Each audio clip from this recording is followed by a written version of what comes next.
Hold on to your butts.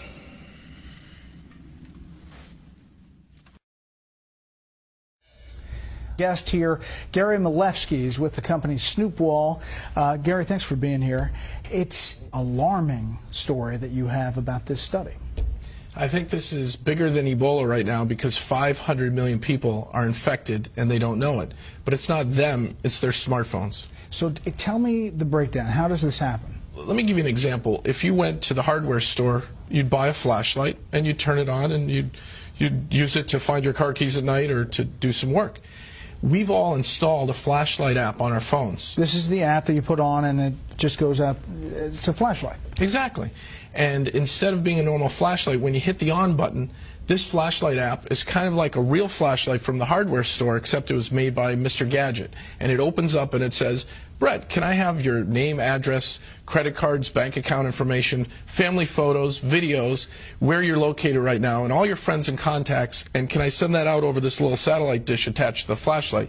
You probably wouldn't buy that flashlight, and you wouldn't hit the on switch. But that's what's happening? That's what's happening. The top 10 flashlight apps today that you can download are all malware. They're malicious, they're spying, they're snooping, and they're stealing. Where does that information go? What happens to it? So I've been tracking down where it goes, and I've found 3 countries so far: China, India, and Russia. They use it pretty much, it seems, for criminal purposes, but if a nation state wants to collect a lot of information on Americans, this is a great way to do it because everybody installs a flashlight app. So what do you tell people? Don't install flashlight apps, period? In some cases, you actually have to not only uninstall it, but you have to factory reset your phone because they install Trojans that when you uninstall some of these flashlight apps, the Trojans are still installed waiting to run and operate in the background while you're doing important things like mobile banking or reading your contacts list and things like that. This is a new finding. It's a new finding. So at Snoopwall, I had my team do a vulnerability assessment of the top 10 flashlight apps, and we created a threat report, which we put on our website, that shows that because this is the most downloaded app, I was always wondering why things were happening in an odd way on my phone, where my GPS was being activated and my contact list. So I had my team look into it, and we discovered this. This is brand new information. Top 10 flashlight apps, 500 million downloads, all acting in a very malicious way. So if you're telling somebody now, what would you tell them to do? Drop that app and restart your phone? Drop the app, go back to where you bought your phone and ask them for help on a factory reset. Back up your contacts before you do a factory reset. You know, back up just core information that's important to you, maybe some family photos and your contacts list.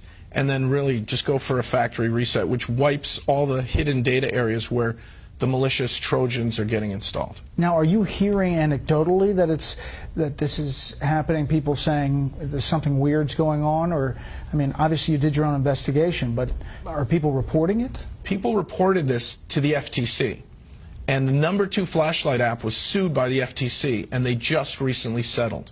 They had 50 million downloads at the time, and Brightest Flashlight, which most of us have on our smartphones, had to, in the settlement, agree to put up a privacy policy before you run their app. The privacy policy, Brett, is 25 pages of legalese saying, yes, we spy on you, yes, we geolocate you, yes, we want your mobile data off your phone. We want all this info, accept or don't run our app. And most people don't read it, and they hit accept. That was their settlement with the FTC. So you just scroll down, as many people do, and through all of the legalese, and people push accept. You don't even have to scroll. The buttons are right there on the front page of the new version of Brightest Flashlight app, and they're up to 100 million downloads now. How big a deal is cybersecurity now? We hear about it, we do stories about it, but how big a deal is this for our culture as we get more and more people with phones, smartphones, and using their computers? I'm worried about kids, teenagers, families that, you know, you give your kid an iPad or a Droid tablet and you let them play, and they install apps that do these things, that geolocate your children. And if they're online predators or cyber criminals, they're going to get at our families because this is the back door into our homes and even into our businesses because we've installed malware and not known about it. So you would recommend going to the hardware store and getting the flashlight instead of actually getting the app? Get a real flashlight or look for a flashlight app that's under 100 kilobytes because The ones that spy on you, it tells you their file size. They're 1.2 megabytes to 5 megabytes. Those are big files to just turn the light on and off. So if you find a really, really tiny flashlight app, a privacy flashlight, you'll be safe. Wow, that is unbelievable news, and thank you for coming in. Again, the website? Snoopwall.com.